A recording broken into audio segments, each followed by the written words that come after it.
여러분, 한 주간 평안하셨습니까?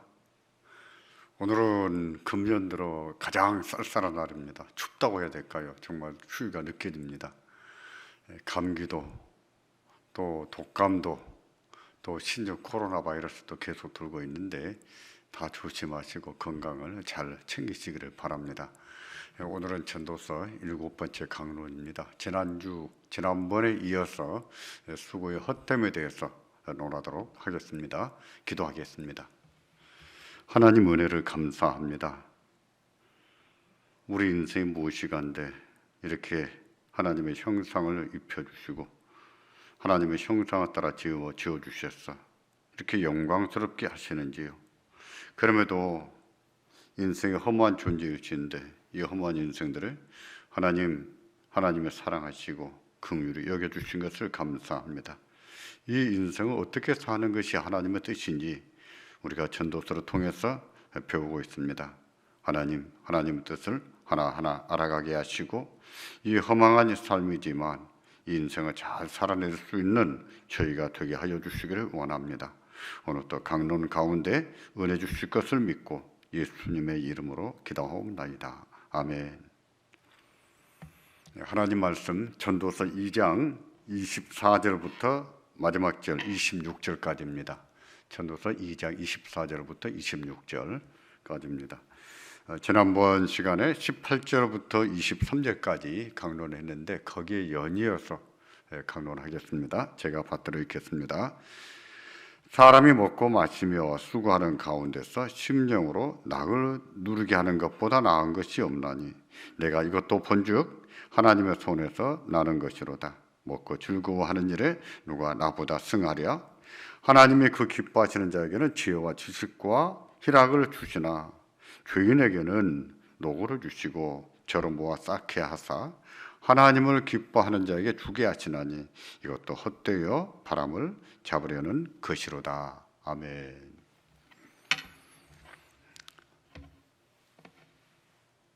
이따금 잊혀질만 하면 사회의 유명인들, 연예인들 이런 분들의 자살 소식을 듣습니다. 젊은 사람들의 목숨을 그렇게 끊는 서 보면 안타깝게 참 그지없습니다. 그 삶은 왜 잘 못 받아들인가? 힘겹고 고달픈 삶이지만 감내하면서 이것이 인생이다 하고 살면 그 연약한 몸 가지고도 잘 살 수 있는데 왜 그렇게 못 받아들일까? 왜 그렇게 아까운 목숨을, 젊은 목숨을 끝을 낼까? 안타깝습니다. 저는 그 대안으로 전도서를 가르쳐야 된다고 생각하는 거예요. 전도서를 잘 배우면 자존감이 높아집니다. 자기 삶을 잘 받아들이고 사랑하게 돼요. 자기를 존중하고 자기를 아끼는 법을 배우게 됩니다. 그리고 이 삶이 얼마나 귀중한가를 알고 이 삶을 잘 살아야겠다 하는 도전을 받게 되고 의식이 생겨요. 그래서 저는 전도서는 우리 시대의 복음이다 라고 생각해요. 복음이에요. 젊은 사람들에게 전도서를 가르치는 게 참 중요하다고 생각해요. 주변에 젊은 분들이 많이 계실 터인데 젊은 분들이 전도서 강론을 좀 듣고 배워서 자기의 그 아픈 삶이지만 슬픈 삶일지라도 그 삶을 잘 받아들이고 사랑하고 자기를 좀 존중하며 사는 법을 배우게 했으면 좋겠어요. 그리고 하나님을 경외하는 법도 배우고요. 이제 강론을 시작하겠습니다. 제가 부목사 시절이었습니다. 그때도 장례식 집례를 자주 했었는데 어떤 할머니 장례식을 집례하게 되어서 그 할머니의 그 발인하던 날, 지금도 기억합니다. 얼마나 추웠던지요. 그날 코트를 입고 무장을 했는데도 발끝에부터 얼마나 시려오는지 그 추억이 지금도 머릿속에 또 다시 생각이 납니다. 이 설교를 준비하면서 그날 엄청나게 추웠던 그 부분이 생각이 나는데 그 할머니의 장지에는 추풍령의 어느 산자락이었습니다. 할머니의 묘자리 옆에 큰 묘가 하나 있었는데 그 묘지 옆에는 큰 비문이 있었습니다. 웬만한 비문이 아니라 이렇게 큰 비문이에요.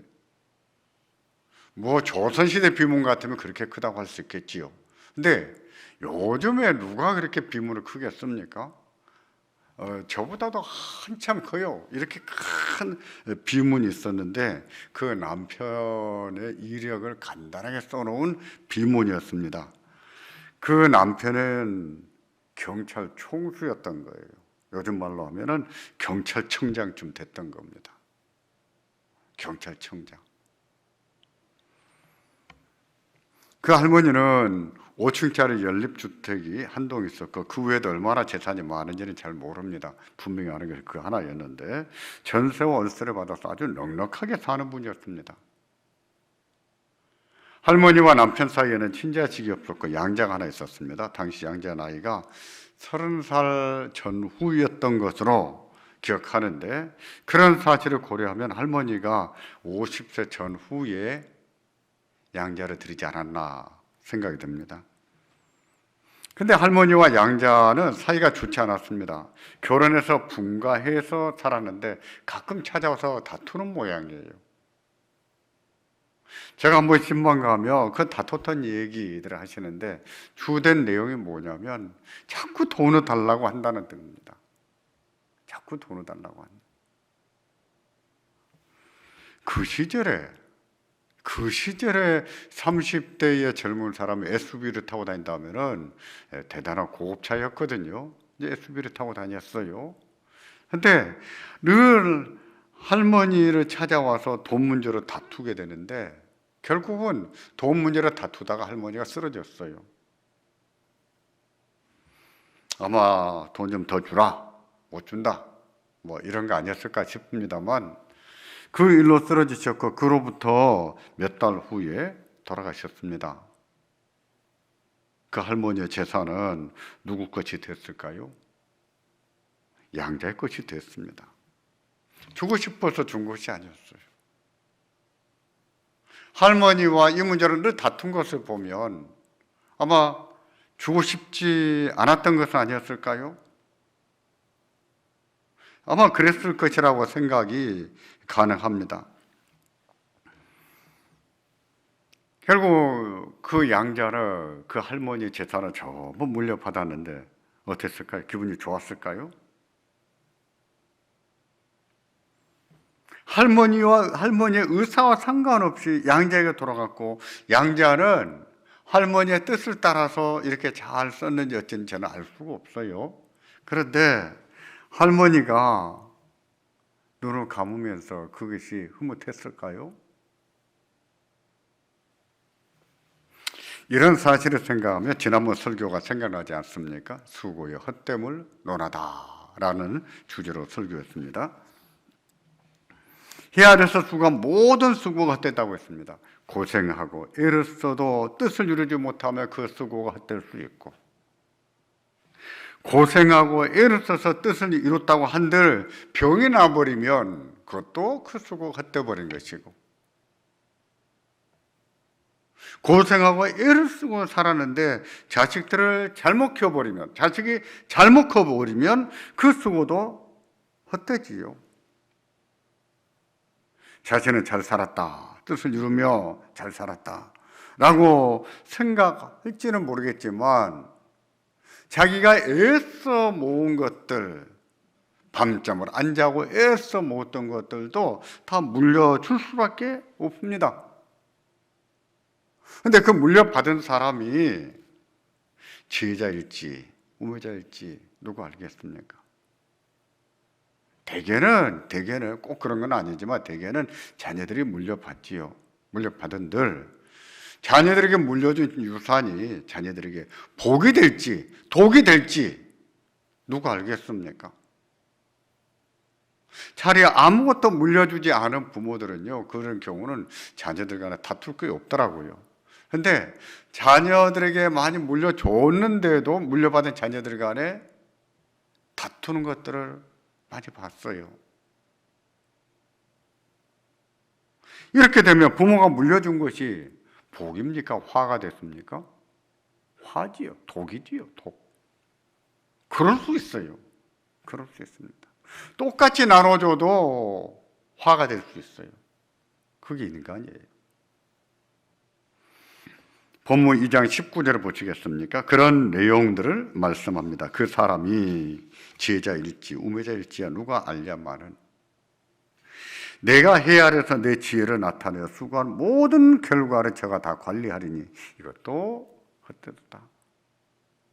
내가 헤아려서 수고하고 애를 써서 남겨놓은 모든 결과물, 그 재산이 됐든 뭐가 됐든 그것을 그들이 다 관리하게 될 것인데 그가 우매자일지 지혜자일지 누가 알겠냔 말입니다. 지난번에 말씀드렸었죠. 이런 경우에 관리라고 하는 말이 부정적인 의미로 많이 쓰인다고요. 관리라고 하는 말은요, 권세를 부리다, 압제하다, 지배하다는 뜻입니다. 성경에서 이 단어는 부정적으로 사용합니다. 나의 모든 것을 물려받은 사람이 내가 수고한 것을 송두리째 삼켜버리든지 허물어 버린다는 뜻이지요. 내가 원하는 방향으로 적절하게 내가 원하는 대로 잘 써주는 것이 아니라 오히려 그것이 화가 되고 독이 되고 잘못된 방향으로 쓰임을 받을 수 있다는 것입니다. 그렇게 되면 내가 고생하고 열심히 산 것이 뭐가 됩니까? 내가 평생토록 노력해서 이뤄놓은 것은 뭐가 되는 거예요? 밤잠을 못 자고 일을 하고 먹을 것을 안 먹으면서 입을 것을 안 입어가면서 남겨줬는데 그렇게 돼버리면 이게 뭐가 되냐고요. 허망한 일이지요. 허망한 일입니다.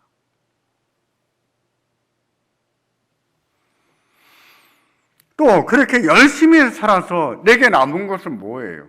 써보지도 못했는데 나는 이대로 죽습니다. 남겨놨습니다. 누군가는 물려받겠지요.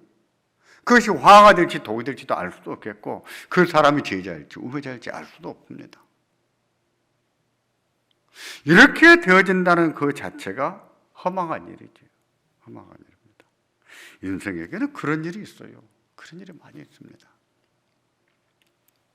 앞에서 소개한 할머니가 그런 경우라고 할 수 있는데 돌아가시기 전에 그렇게 될 것을 내다보면서 억울하지 않았을까요?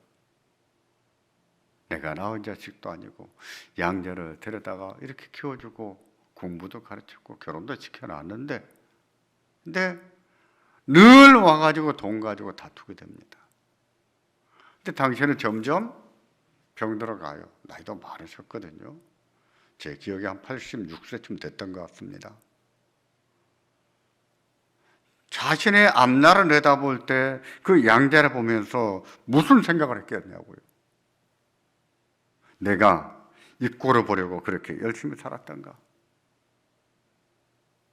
이런 놈한테 내가 다 물려주고 죽어야 한다니 통탄하지 않았을까요? 그럴 수 있습니다. 인생에게는 이런 일이 일어납니다. 그게 인생이에요.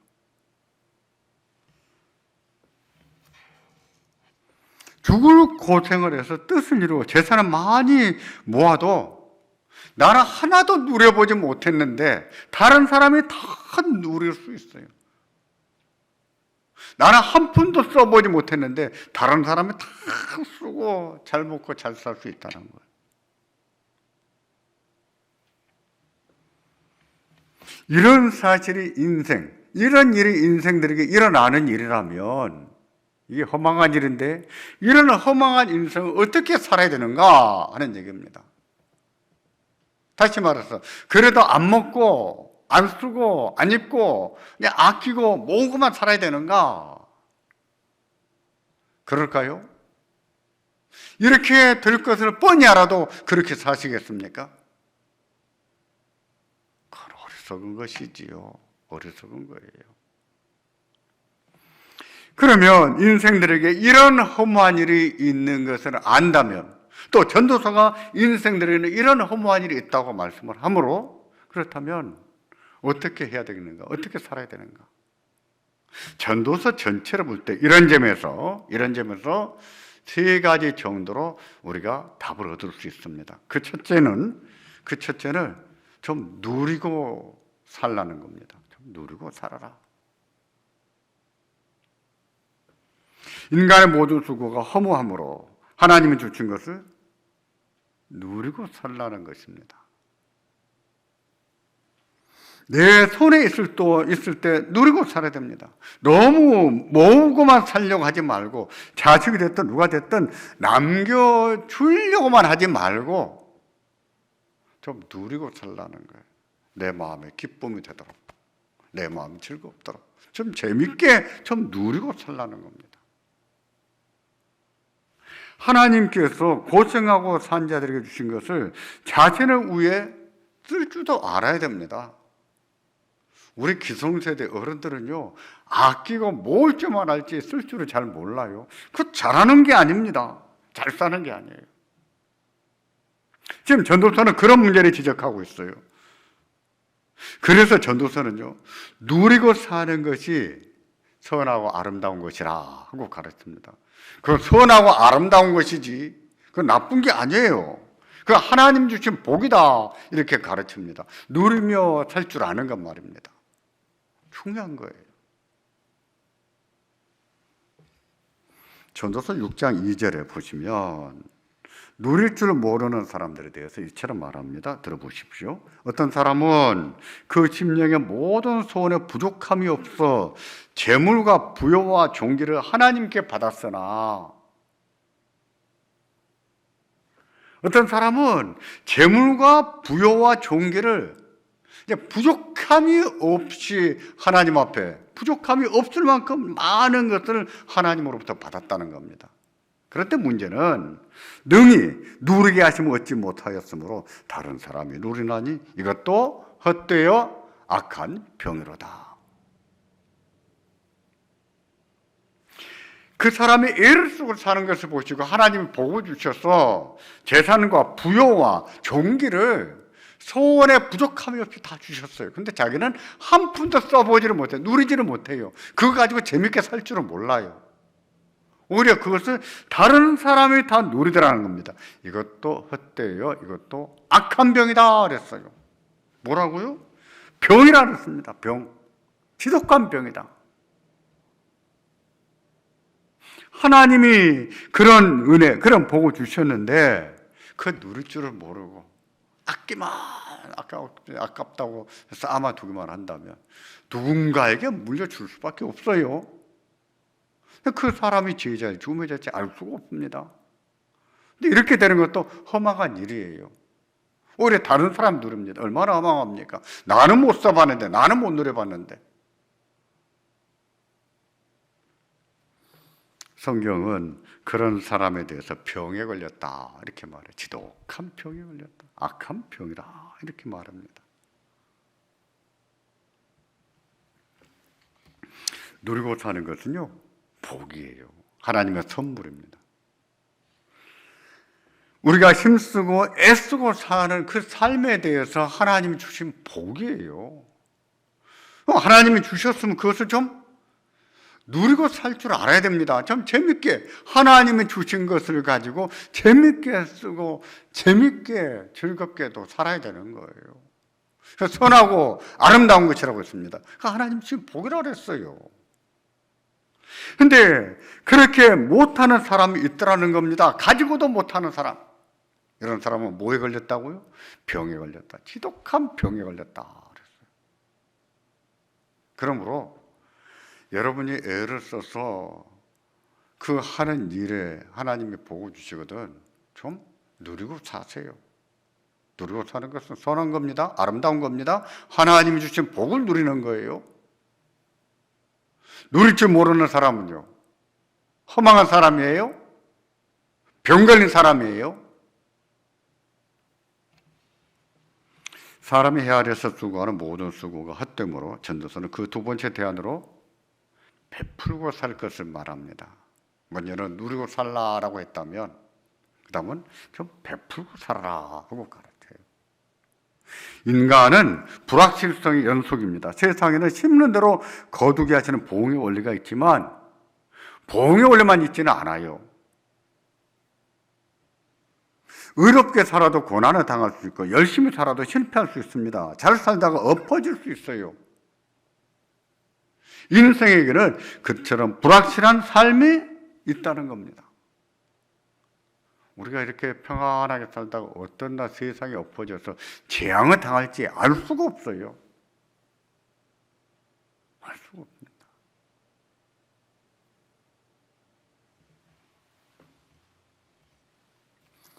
그런 인생들, 무슨 재앙을 만날지 알 수가 없는 삶을 살아가는 우리에게 하나님께서 그 대안으로 좀 베풀고 살아라 했습니다. 베푸는 것은 좋은 것을 심는 것이고 언젠가는 좋은 것을 거두게 하는 것입니다.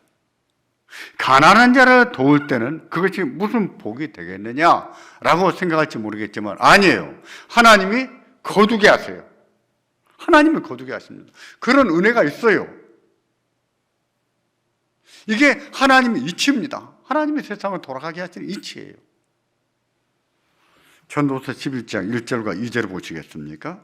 이렇게 말씀합니다. 너는 내 식물을 물 위에 던지라. 11날 후에 도로 찾으리라. 7에게나 8에게 나눠줄지어다. 무슨 재앙의 땅이 임하는지 내가 알지 못하느니라. 재앙이 임한다는 것은 우리가 애쓰고 산 것을 허무하게 만들어버리는 것입니다. 그것이 전쟁이 됐든 천재지변이 됐든 사기를 당하는 것이 됐든 강도를 만나게 되는 것이 됐든 우리의 모든 속으로 허망하게 만들어버리는 거예요. 살다 보면 재앙이 있어요. 그 재앙을 다 피해갈 수가 없습니다. 인간에게는 그런 일이 반드시 있습니다. 우리 중에 누가 어느 날 무슨 재앙을 당할지 알 수가 없는 거예요. 그게 인생이에요.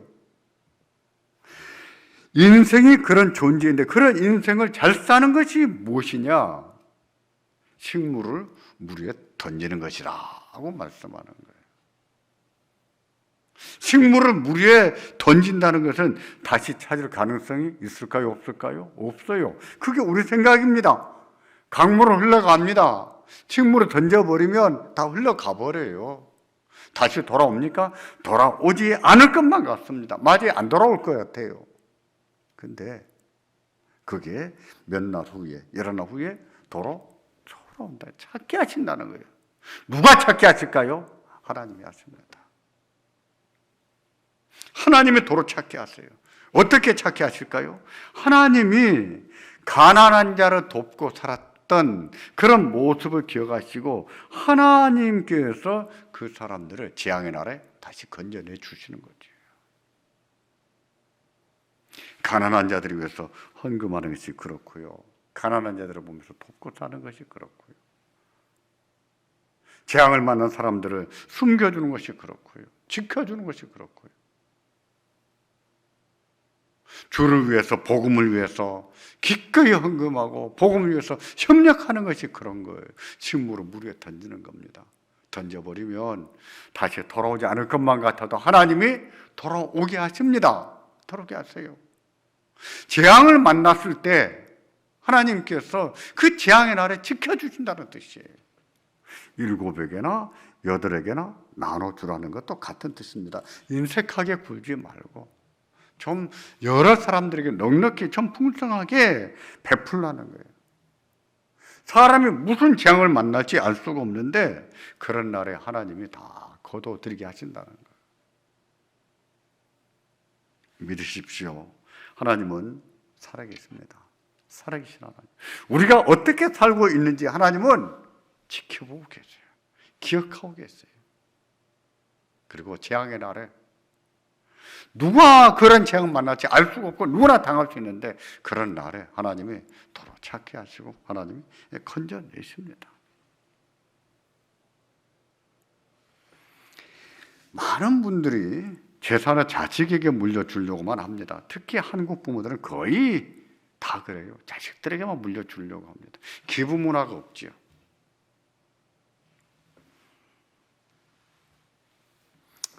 여러분도 원하신다면 그렇게 해보십시오. 자식들에게만 남겨줘 보십시오. 그러나 그것은 식물을 물 위에 던지는 것은 아닙니다. 하나님께서 도로 찾게 하시겠다고 보장하신 내용도 아니에요. 하나님께서 다시 찾게 하시겠다고 보장하시는 것은 7에게나 8에게나 또 나는 베풀었는데 베푼 것이 돌아오지 않을 것만 같은 사람들, 그런 사람들에게 베풀고 그런 사람들을 돕고 사는 것을 말합니다. 나와 아무런 상관이 없는 사람일 수도 있어요. 베풀고 살면 하나님이 도로 찾게 하시는 그 재앙의 날에 건져내시는 은혜를 주신다는 거죠. 이것도 허망한 인생을 잘 살게 하는 귀한 방식 가운데 하나입니다. 우리 한국 사람들은 참 열심히 삽니다. 열심히 사는 것을 중요한 덕목으로 생각합니다. 그런데 즐겁게 살 줄은 잘 모릅니다. 참 재밌게 사는 법을 잘 몰라요. 기쁘게 살 줄은 모릅니다. 열심히 살 줄만 알아요. 특히 기성세대가 그렇습니다. 걱정하면서 열심히 살고 슬프더라도 열심히 사는데 좀 즐거운 마음을 가지고 열심히 살 줄은 몰라요.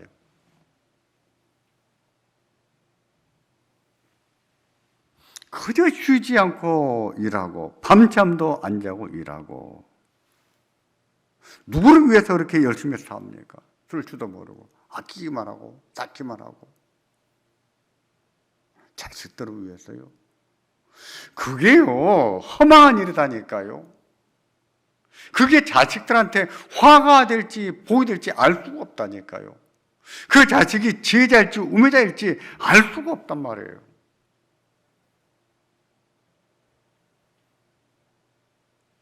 게다가 우리는 어떤 재앙을 만날지 알 수가 없습니다. 그 재앙의 날을 누가 건져주겠습니까?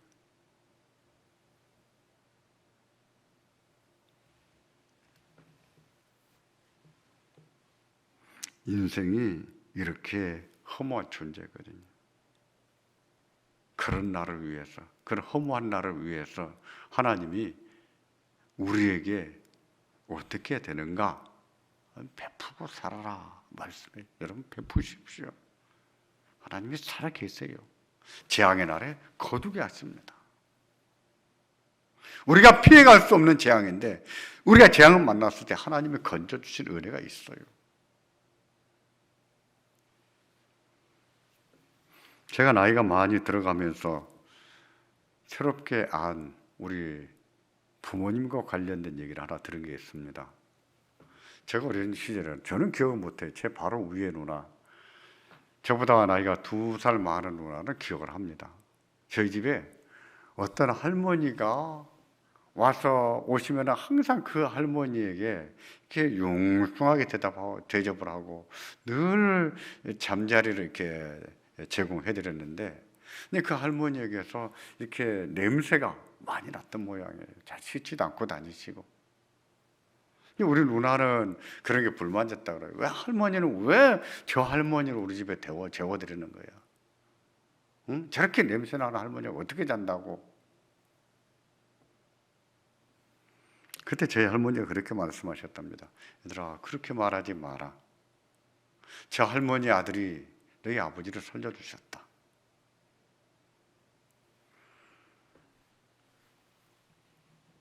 6.25 전에 여수 순천 지역에 14연대가 주둔한 적이 있습니다. 제주도에 사건이 터졌을 때 제주도 진압하러 가려고 하는 군대인데 그 가운데 있던 빨갱이 몇 명이 선동을 해가지고 그 14연대가 반란을 일으켰어요. 그게 유명한 여수 순천 반란 사건입니다. 나중에 국군이 내려서 다 제압을 했거든요.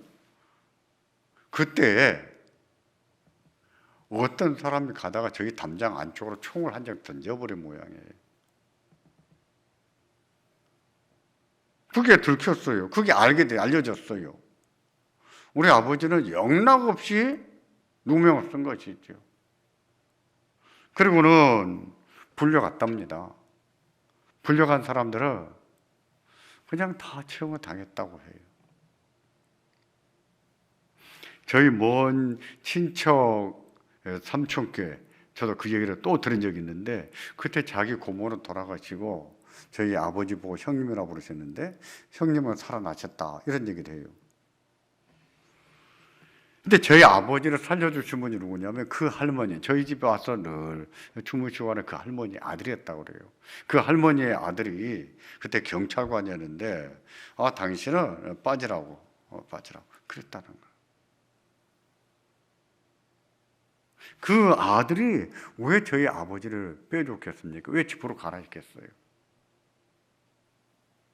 그 전부터 그 어머니가 늘 우리 집에 드나드셨거든요. 그러니까 아는 거지. 자기 어머니를 어떻게 대접해드렸는가, 어떻게 환영해드렸는가, 어떻게 어머니를 대해주셨는가를 기억하고 저희 아버지를 빼내주신 거예요. 그렇지 않아도 저희 아버지는 억울한데, 그래서 살아나왔다고 합니다. 제가 그것을 보면서도 덕을 베풀고 살다 보면 하나님이 이처럼 건져주시는 은혜가 있구나. 이게 하나님의 이치입니다. 세상 이치예요. 히브리 말로 애차라고 합니다. 세상에는 이런 이치가 있어요. 하나님의 세상을 다스리는 이치. 그래서 베풀고 살 것을 가르칩니다. 인생은 참 허무합니다. 어떻게 살아야 되는가? 라고 했을 때 첫 번째는 좀 누리고 살아라 했습니다. 그냥 모으고 쌓기만 하고 살지 말고 좀 누리면서 살아라 했고, 두 번째는 좀 베풀고 살라고 했습니다. 사람이 무슨 일을 당할지 알 수가 없는데 베풀고 살라고 했어요. 그러면 하나님이 건져주시는, 다시 찾게 하는 은혜를 주신다고 했습니다. 세 번째입니다. 세 번째로 전도서는 인생이 허무하지만 즐겁게 살라고 합니다. 즐겁게. 허무한 인생을 살 때 이것이 가장 중요하다고 했습니다. 누리고 사는 것도 즐겁게 사는 것이고, 베풀고 사는 것도 즐겁게 사는 것인데, 누리고 베풀 것이 없더라도 즐겁게 살라는 뜻입니다. 삶이, 사는 것이 고통스럽고 슬프더라도, 하는 일이 잘 안 되더라도 좀 기쁨을 가지고 살고 즐겁게 살라는 거예요. 인생이 험하지만 허망에 절망만 하지 말고 기쁨을 가지고 살라는 뜻입니다. 무슨 좋은 일이 있다고 기쁘게 삽니까?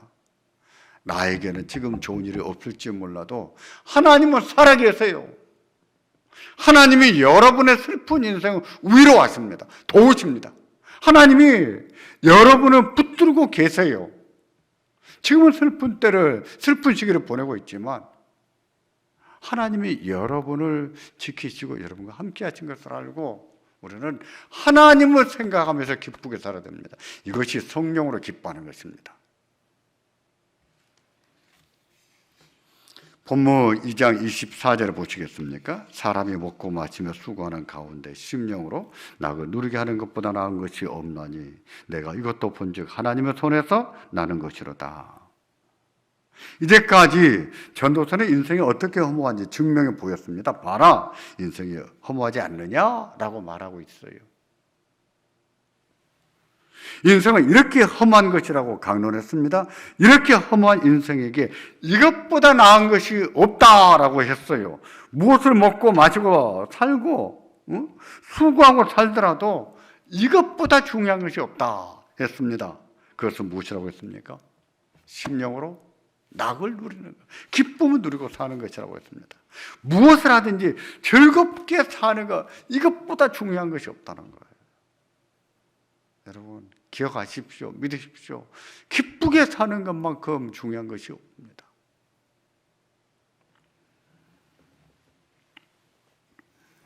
인생이 허망하지만 그 허물을 잘 이기게 하는 것이 기쁘게 사는 거예요. 그래서 전도서는 허물을 가르치지만 동시에 기쁘게 살 것을 가르칩니다. 비록 즐겁게 사는 것도 한계가 있지만 그래도 기쁘게 살라고 합니다. 기뻐할 만한 일이 뭐가 있다고 기뻐합니까? 그렇게 말씀하지 마세요. 조건 때문에 기뻐하는 것이 아니라 조건은 좋지 않을지라도, 환경은 좋지 않을지라도 하나님이 살아계셔서 오늘 또 우리들을 위로하시거든요. 도우시거든요. 살만한 이유가 많거든요. 하나님을 생각하면서 기쁘게 사는 겁니다. 그게 믿음이에요. 그럴 줄 아는 것이 믿음이고 그런 기쁨이 성령으로 기뻐하는 기쁨입니다. 전도서 6장 3절에 보면 즐겁게 살 것을 얼마나 강조하는지 이렇게까지 말씀합니다. 사람이 비록 100자녀를 낳고 또 장사에 사는 날이 많을지라도 그 심령에 낙이 족하지 못하고 또 그 몸이 매장되지 못하면 나는 이르기를 낙토에 된 자가 저보다 낫다 하느니라. 사람이 100자녀를 낳는 것이 가능합니까? 불가능하지요. 이 말씀은 과장법으로 이해해도 되겠습니다. 아니면 고대 농경 시대에는 자녀를 많이 낳던 것을 빗댔던지요. 자녀를 많이 낳는 것은 농경 시대나 목축 시대 사람들에게는 중요한 일이었어요. 그 많은 자녀를 낳는다는 것은 오래 산다는 것을 전제하는데 그렇게 많이 낳고 장수를 누린다고 해도 마음에 즐거움이 없다면 그건 종이 아니라는 것이죠. 차라리 낙태돼서 태어나지 못하고 죽은 자가 더 낫다는 것이죠. 기쁘게 사는 그렇게 중요합니다. 생각해 보세요. 산 자가 보겠습니까? 죽은 자가 보겠습니까? 산 자가 보겠는 거예요. 태어나 보지도 못하고 낙태된 영아가 보겠습니까? 우리가 더 보겠습니다. 우리가 더 복이 있지요. 그런데 이렇게 찬란한 햇볕을 보며 살아도 마음에 기쁨이 없다면, 즐겁게 살지를 못한다면 차라리 태어나지 못하고 죽기가 더 낫다라는 거예요. 그러니 기쁘게 사는 것이 얼마나 중요하다는 겁니까? 중요합니다. 여러분 기쁘게 사십시오. 재밌게 사십시오. 제발 좀 재밌게 사십시오. 우리 한국 사람들은 안타까워요. 재밌게 사는 법을 잘 모릅니다. 또 보실까요? 6장 6절입니다. 저가 비록 1000년의 갑절을 산다 할지라도 낙을 누르지 못하면 마침내 다 한 곳으로 돌아가는 것뿐이 아니냐. 1000년의 갑절은 2000년입니다. 과장법이지요. 2000년을 산다고 해도 낙을 누리지 못하면 빨리 죽은 자나 오래 산 자나 뭔 차이가 있겠냐 그 말입니다. 오래 살아도 마음에 낙이 있어야 된다는 뜻이에요. 기쁨이 있어야 된다는 거예요.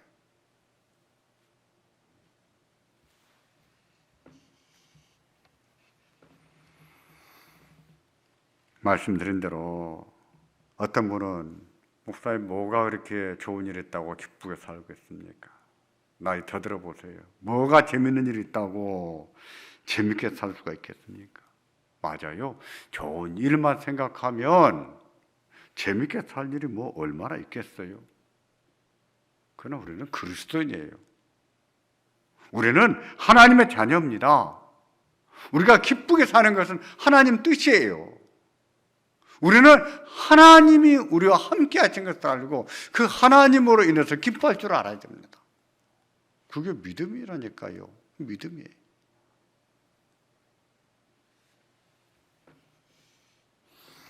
본문 2장 26절을 보겠습니다. 하나님이 그 기뻐하시는 자에게는 지혜와 지식과 희락을 주시나 죄인에게는 노고를 주시고 저를 모아 쌓게 하사 하나님을 기뻐하는 자에게 주게 하시나니 이것도 헛되어 바람을 잡으려는 것이로다. 하나님께서 그 기뻐하시는 자에게 무엇을 주신다고요? 하나님이 기뻐하시는 자에게 지혜와 지식과 희락을 주신다고 했습니다. 그런 주권이 하나님께 있어요. 하나님이 기쁘게 살라고 재물도 주십니다. 존귀함도 주세요. 부여도 주세요. 근데 누릴지를 모릅니까? 그건 화지요. 허망한 일이지요. 누리고 사는 것도 복이에요. 선하고 아름다운 것이라고 했습니다. 그런데 나에게만 쓰는 것이 아니라 또 베풀고 살라고 했어요. 베푸는 것은 무슨 재앙을 만날지 알 수가 없는데 그 재앙의 날에 하나님이 도로 찾게 하신다고 했어요. 그러니 베풀고 사는 것이 얼마나 중요합니까? 베푸는 것도요, 기쁨이 있어요. 즐겁게 사는 방식 가운데 하나입니다. 더 나아가서 우리에게는 뭐가 좀 부족해도, 돈이 좀 없다고 해도, 건강이 조금 부족하다고 해도, 나이가 자꾸 들어간다고 해도 우리에게는 기뻐할 이유가 있습니다. 기뻐해야 될 이유가 많은 사람들이, 그리스도인들이 그렇습니다. 주의 삶을 받고 사는 것이 그렇고 하늘의 소망 품고 사는 것이 그렇고요. 우리에게는 하나님이 계십니다. 하나님을 생각하면서 여러분 기쁘게 사시기를 바랍니다.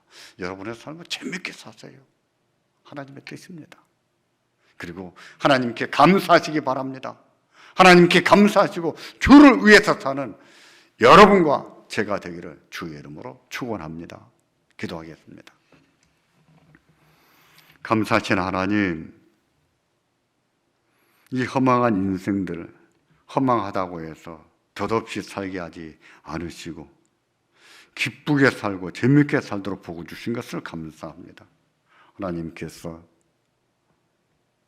부요와 재물과 희락을 주시는데 누릴 줄을 모른다면 이 얼마나 허망한 일입니까? 그것을 알게 하시고 하나님이 주신 것은 누릴 줄도 아는 것이 선한 일이요 아름다운 일이요 복이라는 것을 깨닫게 해주시옵소서. 뿐만 아니라 자신만을 위해 쓰는 것이 아니라 하나님의 영광을 위해서 쓸 줄 아는 우리가 되기를 원합니다. 가난한 자들에게 기꺼이 베풀고 살게 하시고 복음 전하는 일에 기꺼이 협력하며 살도록 도와주시기를 원합니다. 사람이 무슨 재앙을 만날지 알 수가 없는데 우리도 살다 보면 재앙을 만날 수 있음을 알고 그런 날에 하나님이 기억하시고 하나님 다시 돌아오게 하신다는 것을 또한 믿게 해주시기를 원합니다. 전능하신 주여, 우리에게 무엇이 부족하다고 해도 마음이 아프고 슬픈 날이 있다고 해도 하나님이 계신 것을 기억하기를 원합니다. 하나님은 우리들을 붙잡고 계시고 위로하신다는 것을 알고 하나님 때문에 기쁘게 살 줄 아는 저희가 되기를 원합니다. 하나님, 이 강론을 듣는 심령들 가운데 은혜를 주시고 복을 내려 주시옵소서. 예수님의 이름으로 기도하옵나이다. 아멘. 7번째 강론을 마쳤습니다.